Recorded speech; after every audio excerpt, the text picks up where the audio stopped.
All right, so we just looked at this one. We found that it did not have a Hamilton path or circuit, but it turns out that there are some examples where there is always a Hamilton path or circuit, and those are called complete graphs. Okay, so a complete graph is a graph in which every edge or every vertices is connected, basically, by an edge. So it's a graph that has an edge between each pair of vertices. All right, so let's look at two potential ones. The question I have is the following a complete graph? Okay, so let's look at this. A is connected to B, C, D, and E. I'll just go around this. B is connected to, we already know it's connected to A. B is connected to C, to D, and to E. All right, and C is connected to A. We already knew that. In fact, C to D, C to E. And then D is connected to E. So this is a complete graph.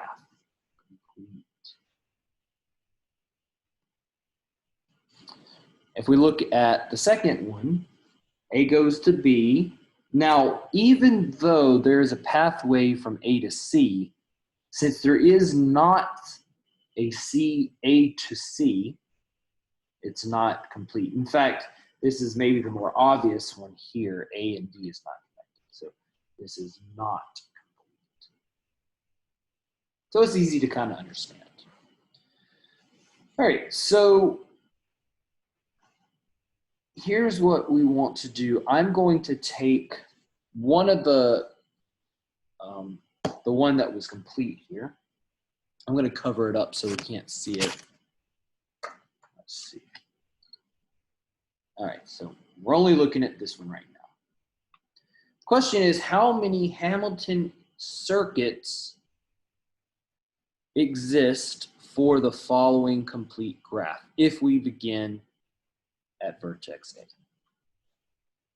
So I could map some of these out. I want to do a Hamilton circuit. Okay. And that means I need to start and end at the same spot. So if I look at that, let's say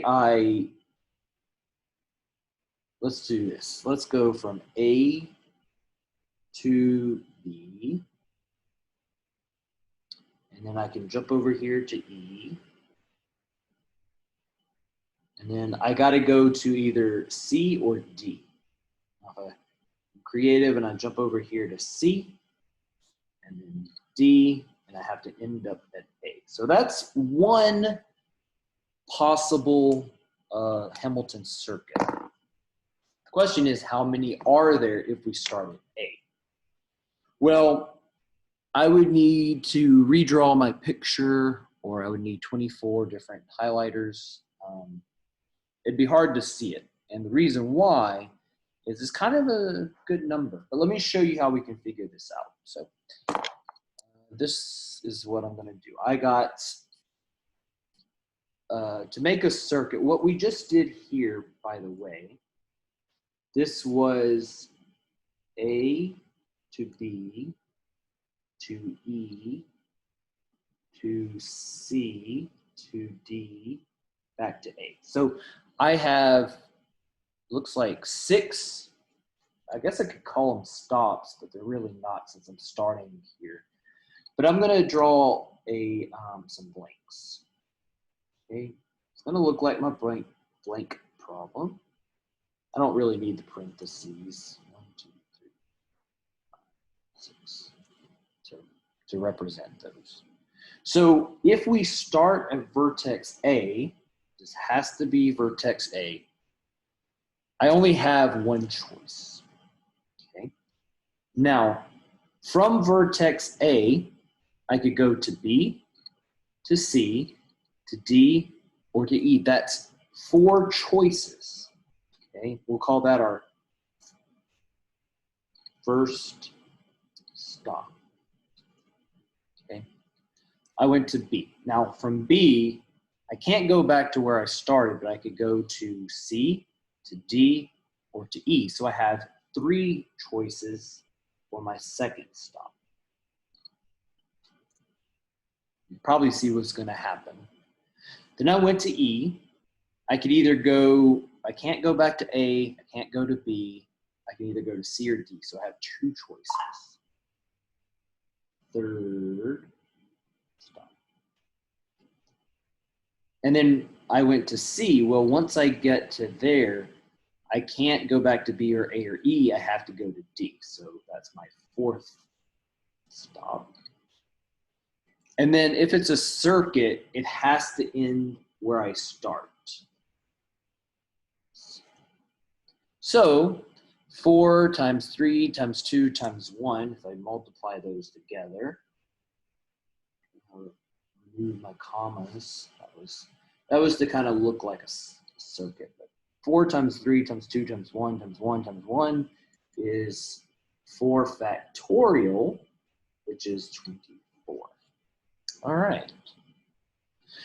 So it turns out, I guess I could have said 24 and then made that observation, but you probably saw it right here that 4 times 3 to 1 is 4 factorial. So does that happen if it was 7 vertices in a complete graph? It does. And we'll do a couple of examples. So the number of Hamilton circuits in a complete graph within vertices is n minus 1. This guy, I guess I should have observed, had 1, 2, 3, 4, 5 vertices. So there were 4 factorial Hamilton circuits. Okay. So let's look at a couple of brief examples.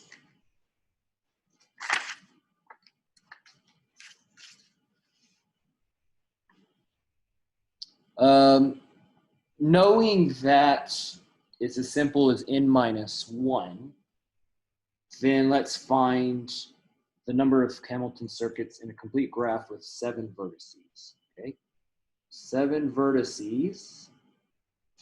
I'm going to do 7 minus 1 factorial, which is 6 factorial. This was in chapter 11 that we did this, but 6 factorial, I'm going to use the PRB. Go to the factorial. That is 720.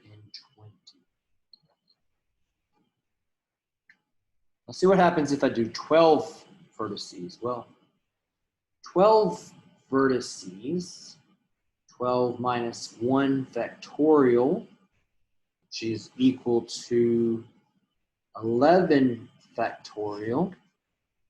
Let's try that. It's kind of a big number. PRB, all right, 11 factorial. I get a big number. 399,16800. All right. If the number is really big, you might get scientific notation. I'm going to do one of those in the homework, but just be careful. All right. Now that brings us up to weighted graphs and the traveling salesperson problem.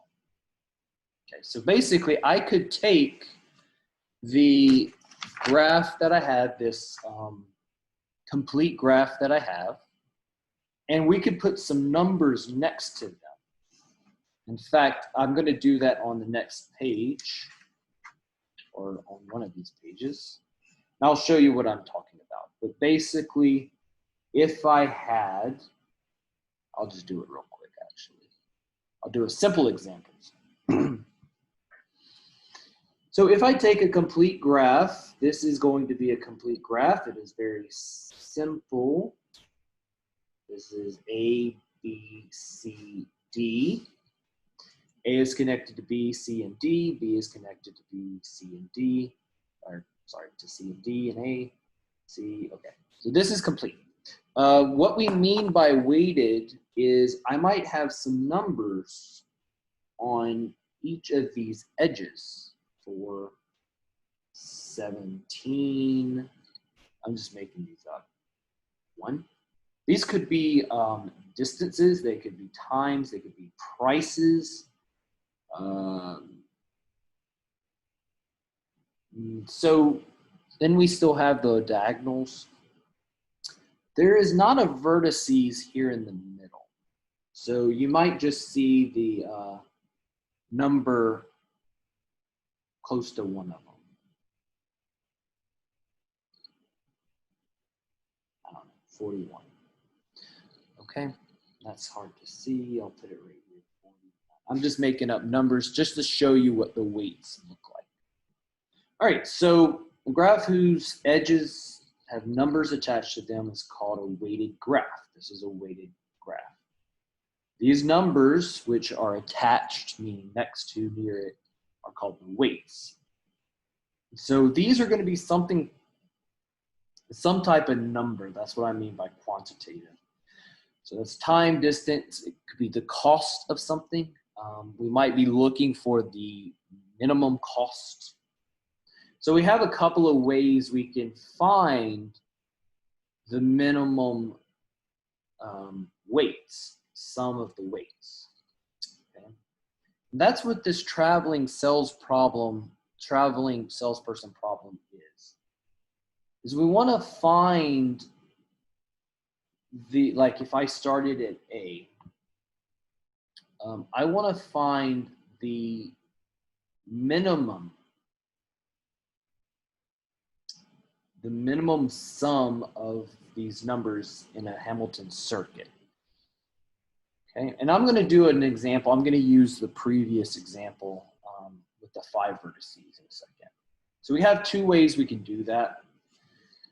We have the brute force method and we have the nearest neighbor method. Okay, so brute force is pretty much exactly what it sounds like. Brute force means we just kind of attack it as challenge and just like head on. And so this is the only of the 2 methods. This is the only one that gives us the exact optimal Hamilton circuit. To do that, we will create the weighted graph, which you saw. We're going to make a list of all Hamilton circuits.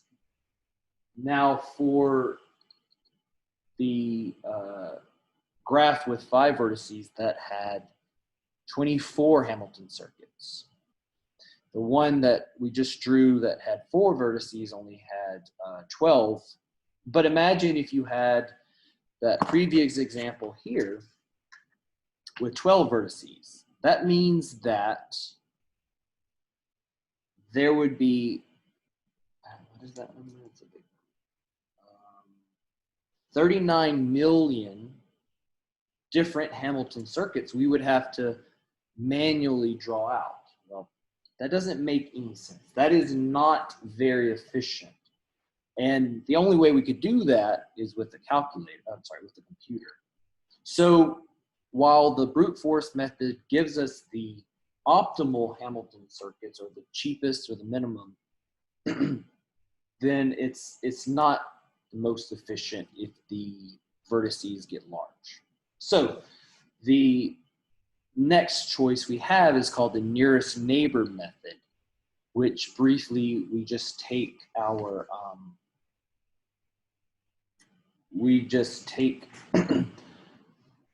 let me just draw this out, but we're going to essentially take this, and I'm going to show you what we mean by the nearest neighbor method. Yeah, that's our next page, actually, where I draw that out. We're going to start at some vertices. We're going to start at some vertices, and we're going to find the line that has the smallest number. And then from there, we find the next option with the smallest number. And while that doesn't give us the absolute minimum, it will give us a good approximation. Okay. So here's what we're going to do. I'm going to make up some numbers here, but I wanted you to see me write the numbers down. All right, so from B to C, I'm going to let that be 3. From C to D, that will be 7. From E to D, that will be 3. I'm going to do all these outside edges first. 15. And then A to B is 9. Now we got to do the inside edges, and you see there's a lot of overlap. So when I draw a value, it's for that entire line. For instance, A to C is 4. A to D is 10. B to E is 8. B to D is 19. B to D. What else is left? It's kind of hard to see because you think we need to include this and this and this, but it's just these. So it looks like, let's see. Oh, we got to get C to E, which is going to be 12. So we got all the possibility, all the values are accounted for. So what do we mean by the weight? Well, first question is, what is the weight of AE?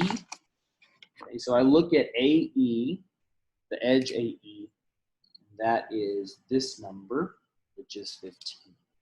That's what we mean by weighted edges. Okay. My next question is to find the value of this circuit. Okay. So what I'm going to do is find these edges added up. E to D, E to D plus D to A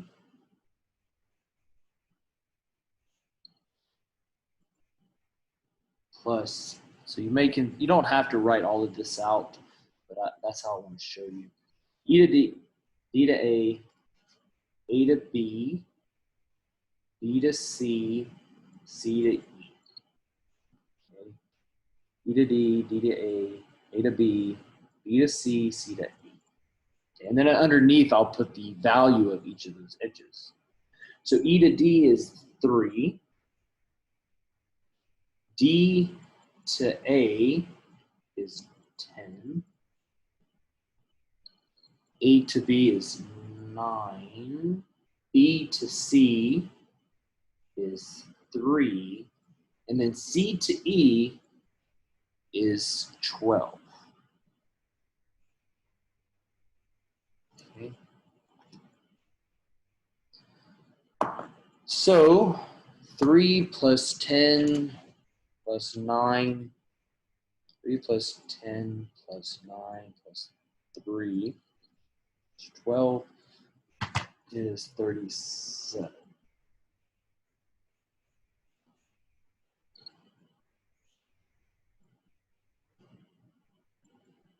How many Hamilton circuits does it have? Well, it's a complete graph, which means that it has the number of vertices. So there, figure out the number of vertices. A, B, C, D, E. That's 5 vertices, which means there are 4 factorial Hamilton circuits. All right. Now, this is what we were talking about earlier, the nearest neighbor method. So let's go ahead and do that. We're going to start with C. I'm going to start with C. I'm going to trace this one out, starting here at C. The nearest neighbor method tells us that from whatever vertice they tell us to start at, we will find the smallest number. Okay? So I have 7, 12, 4, or 3. Okay, the smallest distance, I'm going to call them distances, but they could be costs or times. But the smallest distance is from C to B. Okay, I'm gonna write out the circuit first. Okay, from C to B. I guess I'll also put the numbers down here as well, which is 3. Now, here we are at B. We can either go to D, E, or A. So from to D is 19. That's probably too big. To E is 8. And to A is 9. So let's see. I think the smallest one there is 8. So we got to go to E next. Okay, so let me write out that CBE. That distance was 8. You can't see that. Okay. Let me go back to my picture. Here we are at E. I can either go to D or C or A. Okay, well, that was 15. That's 12. That's 3. So I'm going to go to D. Okay, so that's a 3. Going to D.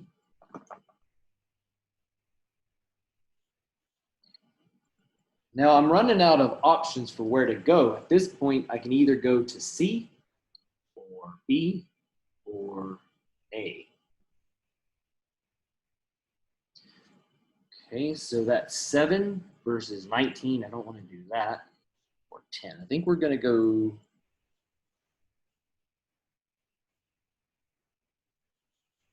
So here's what we're wanting to do. We're wanting to hit all of the vertices. I just said we could go to C, but that would be backtracking on to C. So the next step is I can't go to C. I either got to go to B or A. The smaller between the two is A, which is 10. I got to hit all of these points. Okay. We've hit them all. A, B, C, D, E. So we got to go back to where we started, which is C, which is 4. We're making a Hamilton circuit, so we got to go back to where we it's 4. So 3 plus 8 plus 3 plus 10 plus 4 is 28. Okay, so that is what we mean by the nearest neighbor. That may not be the smallest sum total, but it's at least one of the smallest ones.